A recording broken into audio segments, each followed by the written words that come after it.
Tem uma coisa atrás disso que não dá para fingir. Na minha opinião pessoal, a história é filha da filosofia. E aí, agora o Nogueira, que também é filósofo, acho que não vai ficar tão empolvoroado. Não, mas talvez o Thomas ficasse. É mesmo? A história é filha da filosofia, por quê? Porque no fim do dia, simplificando, a matéria-prima da história é o testemunho. Esse testemunho ele pode ser uma documentação do dia que aconteceu, né? Então, o Lucas Ferrugem esteve aqui no Inteligência Podcast, é um documento. Tá? Certo. Ou pode ser alguém que viu. Renato Dias falando, olha, eu estava lá, eu vi o que Vilela falou para ele nos bastidores, etc e tal. O Dias pode puxar um pouquinho pro teu lado, um pouquinho pro meu lado, um pouquinho pro lado dele, dizer que ele que promoveu o evento, ou que ele que deu pode a ideia. Ser o Lene que escreva. Ele que deu a ideia do podcast. Exato. Entendeu? Então, ela é fruto de vieses por parte dos próprios testemunhos. Primeiro ponto. Então, quanto mais a você brincadeira que eu história, faço, e isso não menos documentação, menos testemunho você tem. Depende na direção que você vai, mas sim, em geral sim. Tá? Em geral, sim, depende da direção civilizacional que você vai, mas sim, se tu voltar numa escala muito longa, aí vira arqueologia. Exato. Certo? Exato. Bom, nesse sentido, isso não é uma crítica, isso é só uma figura de linguagem para as pessoas conseguirem pensar filosoficamente. A história é uma fofoca que se mantém atual. Pô, faz sentido. Tá? Então, quando a gente fala de Júlio César, a gente está fazendo fofoca. A gente fala assim, ó, pô, Júlio César tomou umas facadas. Ah, mas também tu viu o que ele fez lá no Senado? É isso mesmo, né? Porra, é uma fofoca que se mantém atual. O que o cara gritou lá, as margens do Rio Ipiranga mesmo? O que foi? Isso. Eu escutei tal coisa. O cara se tu for ler as fontes, é engraçado, porque aí, por exemplo... acordar Pedrinho, né? O cara vai falou, Corinthians. Vai Corinthians. Essas fontes, por exemplo, do grito de Ipiranga, você pode ver, na época do filme a gente consultou várias delas, etc, das pessoas que estavam com ele, né? E tem um padre, tem seus amigos, tem outras pessoas e tal. Seus amigos é um jeito infantil de colocar, mas enfim. De alguma forma, todos esses testemunhos puxam um pouco para si. No sentido, tipo assim, ó.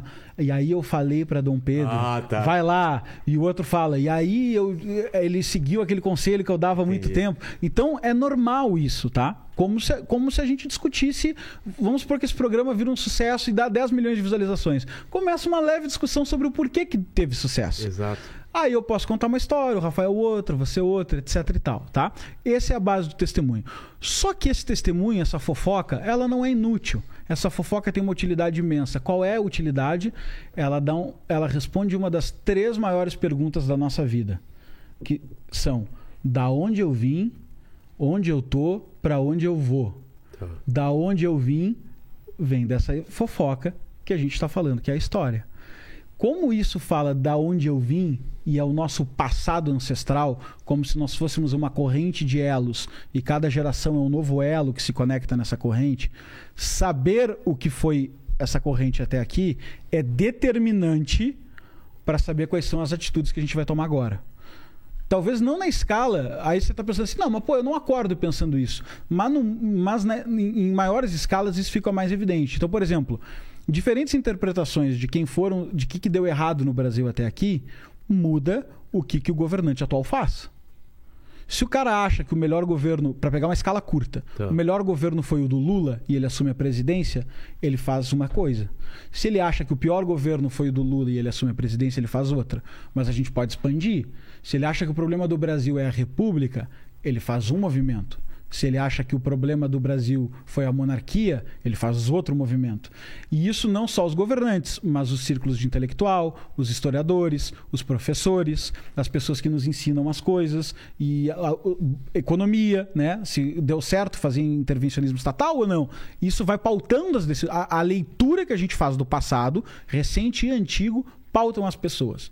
Mas o passado muito antigo pauta em quê? Se o passado recente pauta nessas atitudes... Falando, por exemplo, Egito Antigo. O que pauta o Egito Antigo? Ou a Grécia? Ou a Grécia Antiga. Esse passado muito distante, no que nos pauta? Nos pauta na pergunta quem é o homem. Entendi. É nesse nível que nos pauta. Porque se a gente veio para cá só com o objetivo de extrair riquezas, e se a gente é filho de um estupro, como muitas vezes foi colocado, o Brasil é filho do estupro. Né, de portugueses que vieram aqui, estupraram índios, trouxeram negros, etc e tal, papapá, e a gente é filho de um estupro. Quem nós somos? Vamos diminuir para uma vida humana? Quem é o Vilela se o Vilela é filho de um estupro? De um filho bastardo. O Vilela tem uma trajetória acidentada. Certo. Entende? Mais acidentada que se não for um filho de estupro. Sim. Pronto, não quer dizer que você pode ser infeliz ou feliz, sim. mas mais acidentada. Então, essa dá uma pauta narrativa. E essa pauta favorece o quê? Mudanças radicais no comportamento, porque não podemos aceitar essa condição.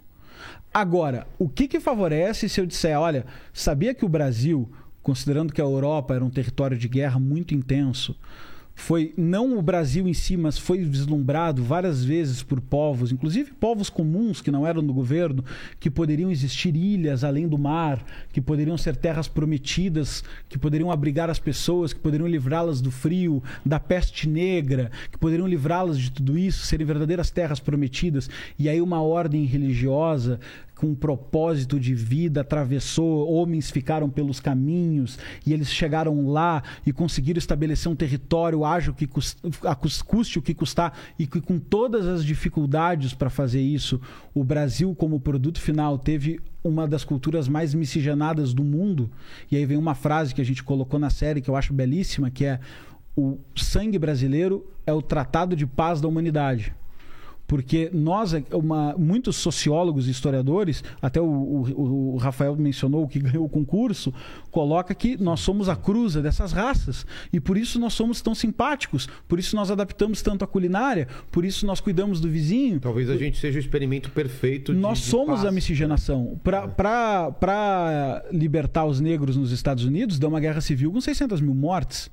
Na Inglaterra deu problema também. Em outros lugares deu mais problema. Se você vai para Nova York hoje, eu não estou falando no passado, hoje, você vai ter aquela sensação de bairro negro, bairro branco. Exato. Você vai ter aquela sensação de bairro chinês, bairro judeu. Isso aqui no Brasil é muito menos presente. Muito menos presente. Muito menos presente mesmo. Temos problemas de racismo? Não tenho dúvida nenhuma que temos. Temos problema de xenofobia? Devemos ter também. Conheço menos, para ser sincero, tá? Mas acredito que deva ter.